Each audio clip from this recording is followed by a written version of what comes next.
नमस्कार प्यारे साथियों, आप सभी का बहुत बहुत स्वागत है आपके अपने यूट्यूब चैनल जो विद एम के में। साथियों, आज के इस वीडियो में मैं बात करने वाला हूँ ईडियम्स और फ्रेजेस की। साथियों, कोई भी ऐसा एग्जाम नहीं है जिसके अंदर इंग्लिश आती हो और उसमें ईडियम और फ्रेज से रिलेटेड कोई भी क्वेश्चन ना पूछा जाता हो। इसीलिए आप किसी बात और आपकी डिमांड को ध्यान में रखते हुए मैं आपको पर डे 1 बाय 1 करके ईडियम पढ़ाऊँगा। चलिएगा, और देखिएगा हर एक एग्जाम में, चाहे वो डिफेंस कैटेगरी का कोई एग्जाम हो, चाहे वो एसएससी कैटेगरी का एग्जाम हो, चाहे वो ग्राम सेवक पटवारी या फिर एसआई का एग्जाम हो, क्योंकि इन सभी एग्जाम्स के अंदर इंग्लिश आती है और उनमें से 1 या 2% आपको ईडीएम या फ्रेज से जरूर देखने को मिलेगा। तो इसीलिए मैं आपको कहता हूँ कि इस चीज़ पे फोकस कीजिएगा। अब चलिए गाइज, हम वीडियो को स्टार्ट करते हैं। इससे पहले अगर आप चैनल पे नए हो और अभी तक आपने चैनल को सब्सक्राइब नहीं किया तो चैनल को सब्सक्राइब कर देना, वीडियो को लाइक कर देना और आपके अच्छा लगे तो आपके फ्रेंड्स के साथ इसको जरूर शेयर करना। अब चलिए गाइज, हम शुरू करते हैं हमारा फर्स्ट ईडीएम।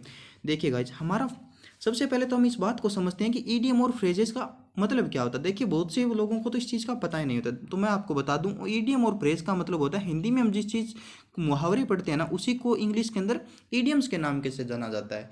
यानी जिस चीज़ को हम हिंदी के अंदर मुहावरे टॉपिक में पढ़ते हैं, उन्हीं मुहावरों को अब इंग्लिश में पढ़ेंगे और उनका एक अलग टॉपिक बना दिया गया जिसको नाम दिया गया ईडियम्स। अब चलिएगा 1 बाय 1 हम इनको समझने की कोशिश करते हैं और ट्राई करते हैं किस तरह से ये चीज़ें काम करती है, कैसे काम करती है। चलिएगा इस अब स्टार्ट करते हैं। हमारा पहला ईडीएम है वो है an open book. Open book यानी no secret, there is no secret. Open book का मतलब वो होता है कि एक खुली किताब। खुली किताब मतलब हर कोई उसको आके पढ़ सकता है, हर कोई उसको आके देख सकता है, यानी वहाँ पे कोई छुपी हुई चीज़ या कोई सीक्रेट चीज़ नहीं है। वहीं अगर मैं इसी का अपोजिट दूसरे ईडीएम की बात करूँ तो उसमें लिखा हुआ है ए क्लोज बुक। ए क्लोज बुक यानी कि एक बंद किताब। बंद किताब मीन कि वो एक सीक्रेट है। ए मिस्ट्री, मिस्ट्री का मतलब होता है रहस्य। वो एक रहस्य बना हुआ है कि उसके अंदर क्या लिखा हुआ है ये हमें पता नहीं है। तो देखिए, पहला ईडीएम ए ओपन बुक यानी कि नो सीक्रेट, कोई भी वहाँ पे गुप्त नहीं है, हर कोई देख सकता है। वहीं पे अगर मैं दूसरे ईडीएम की बात करूँ तो वहाँ लिखा है ए क्लोज बुक। क्लोज बुक का मतलब कुछ ना कुछ वहाँ पे सीक्रेट है, कुछ ना कुछ रहस्य है जो आपको पता नहीं है। चलिएगा, अब तीसरे ईडीएम की बात करते हैं। इसमें लिखा हुआ है हस मनी। हस मनी का मतलब होता है टू ब्राइब। टू ब्राइब का मतलब घूस देना या किसी को रिश्वत देना। देखिए, बहुत से लोग इस मामले में पकड़े भी जाते हैं और पकड़े भी गए हैं।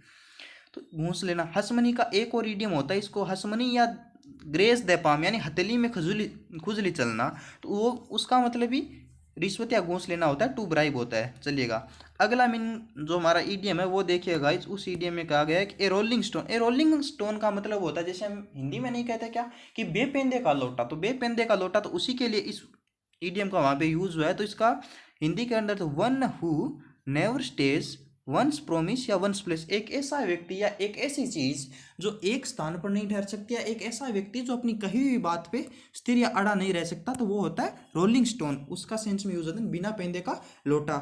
शायद आपको, मैं उम्मीद करता हूँ, ये 4 ईडीएम समझ में आएंगे। चलेगा, चलते हैं अगले ईडीएम पे। अगला हमारा ईडीएम है, देखिए 5 नंबर का ईडीएम। ये बोल रहा है कि एक ग्रीन हॉर्न। ग्रीन हॉर्न का मतलब होता है नौसिखिया, एक नया नया किसी फील्ड में अनएक्सपीरियंस्ड पर्सन, यानी एक ऐसा व्यक्ति जिसको किसी क्षेत्र में या किसी भी काम करने का अनुभव ना हो, तो उसके लिए ये वर्ड यूज होता है। देखिए, एन अनएक्सपीरियंस्ड पर्सन, इसको एक वर्ड में बोलते हैं टायरो भी बोलते हैं, या फिर इसको नोविस भी बोलते हैं, यानी कि नौसिखिया।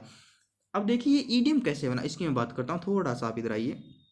इसमें लिखा गया है ए ग्रीन हॉर्न। ग्रीन हॉर्न का हम देखिए गाइस, ग्रीन हॉर्न का मतलब होता है सींग से, और ग्रीन हॉर्न का मतलब हरे। आपने देखा होगा कोई भी बछड़ा है, जो नवजात बछड़ा है या कुछ और जीव जंतु जिनके सींग होते हैं, जो नवजात होते हैं, छोटे होते हैं, तो उनके सींग हरे होते हैं, यानी उनको कुछ भी एक्सपीरियंस नहीं होता है, अभी वो नए नए आते हैं। तो उसी हिसाब से ईडीएम बनाया। इसका मतलब होता है ए ग्रीन हॉर्न यानी कि नौसिखिया, टायरो, नोविस यानी अनएक्सपीरियंस्ड पर्सन। चलिए गाइस, अगला ईडीएम है वो है म्यूज ऑन। म्यूज ऑन का मतलब होता है थिंक ओवर। थिंक ओवर, किसी चीज़ के बारे में आप सोचते हैं, जैसे हम बोलते हैं ना दांतों तले अंगुली दबा देना, तो यानी कुछ सोच लेना या कुछ आश्चर्यचकित होकर कुछ चीज़ों को सोचना, तो उसके लिए वही वर्ड होता है म्यूज ऑन। अगला हमारा वर्ड 7 नंबर ईडीएम है, वो ये कह रहा है a fish out of the water. तो इसका अर्थ क्या है, देखिए, ए एन अनकंफर्टेबल सिचुएशन। जाहिर सी बात है, देखिए अगर आप मछली को पानी से बाहर निकाल दो तो आप जरा कमेंट में बताइए क्या वो जीवित रह पाएगी। देखिए, मतलब एक इंसान को किसी कंफर्टेबल सिचुएशन से अनकंफर्टेबल सिचुएशन में अगर आप डालते हैं तो जाहिर सी बात है वो उस चीज़ को सहन नहीं कर पाएगा, बियर नहीं कर पाएगा, तो असहनीय वो कंडीशन उसके लिए बन जाएगी। तो वही बात इसमें कही गई है कि a fish out of the water यानी मछली को पानी से अगर आप बाहर निकाल देते हो तो जाहिर सी बात है वो इसके लिए अनकंफर्टेबल सिचुएशन वहाँ पे क्रिएट हो जाएगी, अनकंफर्टेबल माहौल उसके लिए बन जाएगा। तो उसी के सेंस में ये इडियम यूज हुआ है। चलिएगा अगले इडियम की हम बात करते हैं। अगला हमारा 8 नंबर का जो इडियम वो दिया गया ए बोजम फ्रेंड। बोजम फ्रेंड का मतलब होता है आपका जो कोई घनिष्ठ मित्र है, आपका जो कोई क्लोज फ्रेंड है, ए फास्ट या ए क्लोज फ्रेंड, यानी आप जिसको बोल सकते हैं लंगोटिया यार। A bosom friend it mean a fast or a close friend, आपका जो घनिष्ठ मित्र होता है, हर काम में आपकी सहायता करता है, तो उसके लिए ये बोजम वर्ड यूज हुआ है, बोजम फ्रेंड या ए क्लोज फ्रेंड। चलिए गाइस अगला देखते हैं। अगला है ब्लू आइड। ब्लू आइड का मतलब होता है फेवरेट। अब ब्लू आइड का मतलब ऐसे नहीं है कि आइड का मतलब हो गया आंखों से और ब्लू का मतलब हो गया भाई हरे से कि किसी की हरी आंखें, नहीं, ऐसा कुछ सेंस नहीं है। देखिए ईडियम्स होता है ये कहते कुछ और है, इनका सेंस अलग निकलता है। अगर हम इसका direct English to Hindi translate करेंगे तो ये इनको अच्छे से याद करना पॉसिबल नहीं हो पाएगा, क्योंकि इनका एक फिक्स्ड अर्थ होता है। ईडियम्स या लोकोक्तियाँ होती है, इनका एक फिक्स्ड अर्थ होता है, अलग अलग सेंस में इनको यूज किया जाता है। तो यहाँ पे देखिए ये जो ब्लू आइड वर्ड यूज हुआ है इसका सेंस ये है कि फेवरेट। हम हिंदी में नहीं कहते का ईद का चांद होना। ईद का चांद तो देखो एक विशेष दिन होता है, लेकिन उसका अगर हम सेंस देखें तो वही निकल के आता है कि बहुत प्यारा होना। तो उसी सेंस में इसका यूज हुआ है। ब्लू आइड का मतलब बहुत ही फेवरेट इंसान, आपका जो भी अतिथि प्रिय इंसान है उसके लिए यूज होता है। देखिए अगले 10 नंबर इडियम की हम बात करते हैं। इसके अंदर कहा गया है कि ब्लू ब्लड। अब वही बात आ गई, अगर आपका हिंदी सेंस निकालो, देखो ब्लड का मतलब हो गया रक्त से और ब्लू का मतलब हो गया इनके हरा रक्त जिस इंसान का, उसके लिए। लेकिन इसका ऐसा सेंस नहीं है जैसा आप सोच रहे हैं, इनका एक फिक्स्ड किया हुआ अर्थ होता है। देखिए ब्लू ब्लड का अर्थ होता है कि कम फ्रॉम रॉयल फैमिली, एक ऐसा इंसान या ऐसा व्यक्ति जो राजशाही परिवार से आता है। रॉयल फैमिली, रॉयल फैमिली का मतलब होता है किसी राजशाही, किसी राजा का बेटा हो सकता है, राजा का बेटा यानी उसकी गद्दी पे बैठने वाला जो इंसान हो सकता है, उसके लिए ये चीज़ें यूज होती है। तो come from royal family. Okay चलिएगा अगले की हम बात करते हैं। अगले इडियम्स पे हम चलते हैं। अगले इडियम्स के अंदर हमें कहा गया है कि थ्रू सी। थ्रू सी का मतलब होता है टू अंडरस्टैंड, यानी कि किसी चीज़ को समझना। थ्रू सी तो किसी के में से देखना। में से देखना मतलब कोई आप प्रैक्टिकली किसी चीज़ को कर रहे हो तो उसको समझ रहे हो। देखिए कहते हैं ना कि जितना आप रट के याद करते हो उससे अच्छा है कि आप किसी चीज़ को प्रैक्टिकली करके याद करते हो तो आपको ज़्यादा टाइम तक याद रहेगी। तो उसी हिसाब से इसका अर्थ दिया गया है।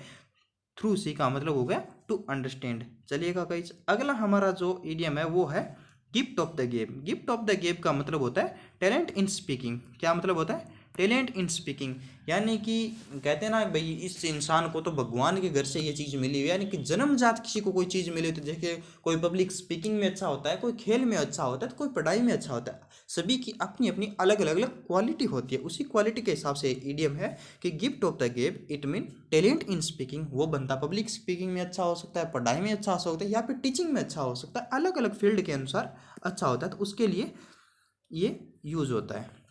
चलिएगा हमारा अब एक लास्ट इडियम है इस क्लास का, उस इडियम की बात करते हैं। इस क्लास में दिया गया कम अक्रॉस। कम अक्रॉस का मतलब होता है टू मीट विद सडनली, यानी अचानक से किसी से मिल जाना। जैसे आप इधर से जा रहे हो, कोई आपको अचानक रास्ते में मिल गया। आप मार्केट में जा रहे हो, अचानक से कोई आपका पुराना फ्रेंड यानी आपका बोजम फ्रेंड, एक क्लोज फ्रेंड, दो दोस्त मिल गया। तो कम अक्रॉस का मतलब होता है टू मीट विद सडनली, किसी इंसान से आप अचानक से मिलते हो बिना किसी सूचना के, तो उसके सेंस में यूज होता है कम अक्रॉस। अब अगर आपका इस ईडियम का आप देख लो, अगर आप इसका हिंदी सेंस निकालने बैठ गए तो कुछ अलग इसका सेंस निकलता है। तो इसीलिए एक बात आज ध्यान रखना कि ईडियम्स का एक फिक्स्ड अर्थ होता है। आप इसका इंग्लिश टू हिंदी ट्रांसलेट करके इनका अर्थ नहीं निकाल सकते। एक्रॉस का मतलब इस पार से उस पार, और कम का मतलब आता यानी इस पार से उस पार आना, ये तो कोई इसका अर्थ नहीं हुआ। लेकिन इन चीज़ों का एक फिक्स्ड अर्थ ग्रामेरियन ने बनाया है, तो उसी हिसाब से हमें चलना होता है। आई होप कि आपको ये चीज़ समझ में आई होगी। अगर आपको गाइज वीडियो पसंद आया तो वीडियो को लाइक ज़रूर करना। अगर आप अभी तक आपने चैनल को सब्सक्राइब नहीं किया तो सब्सक्राइब ज़रूर कर देना, और वीडियो को लाइक करना ना भूलना। और साथ ही अपने दोस्तों जो भी आपके फील्ड में या ऐसा कोई एग्ज़ाम जिसकी तैयारी कर रहे हैं जिसमें इंग्लिश आती है, तो उनको ज़रूर वीडियो शेयर करना। उनके लिए भी हेल्पफुल होगा और आपके लिए भी हेल्पफुल होगा। चलिए गाइस मिलती है नेक्स्ट क्लास में। इस वीडियो में बस इतना ही।